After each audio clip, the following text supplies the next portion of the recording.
Okay, so let me tell you a story that I wish wasn't mine. Because if heartbreak had a face, I've looked it straight in the eyes, and it smiled back. I met Daniel when I was 22. I had just started my first serious job, moved into my own apartment, and life felt like it was finally beginning. He walked into a friend's housewarming party wearing a white shirt, confident smile, and this energy that just made the whole room fade when he laughed. I know it sounds cliche, but I swear, I felt it in my bones. He wasn't just someone I met. He was someone I felt deeply. We started slow. Movie nights, midnight drives, long texts that turned into long calls. Within a year, we were practically living together. I cooked. He fixed things. I celebrated his wins more than mine. He cried in front of me when his mom was sick, said he'd never been that vulnerable with anyone. And I believed every damn word. 6 years. That's how long I gave him. 6 years of loyalty, late-night comfort, financial help when he was jobless, support during his dreams, and love without conditions. Then came her. Her name was Jenna. She messaged me out of the blue on Instagram. I didn't even know her, but I recognized her face. She worked at the same company as Daniel. Her message was blunt. No hellos. No warning. Just, I think you deserve to know he's been sleeping with someone else. I stared at the message like it was written in fire.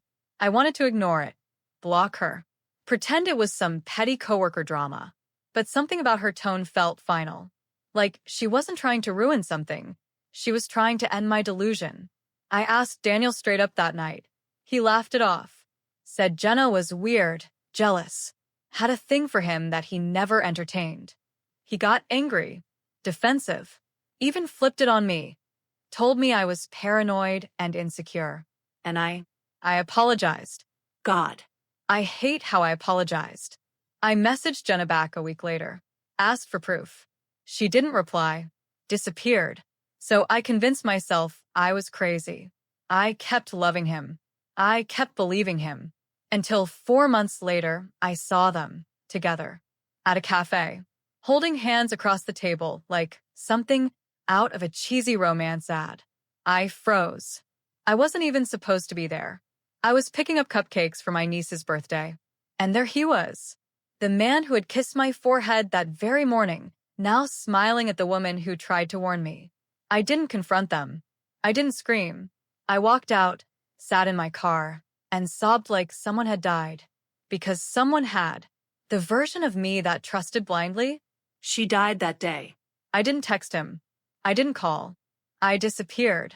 I moved out, blocked his number, vanished like smoke from every corner of his life. And for a while, I thought I had peace. But it wasn't over.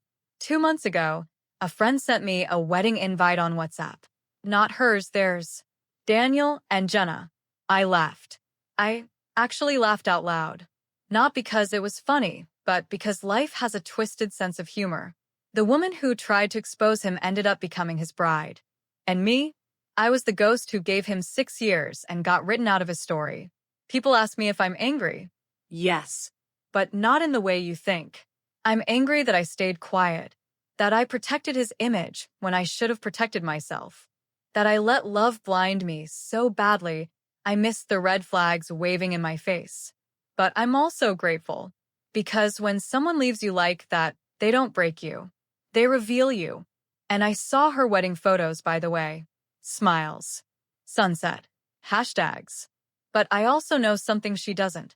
She won a man who lies beautifully. And I lost a man who never loved me honestly.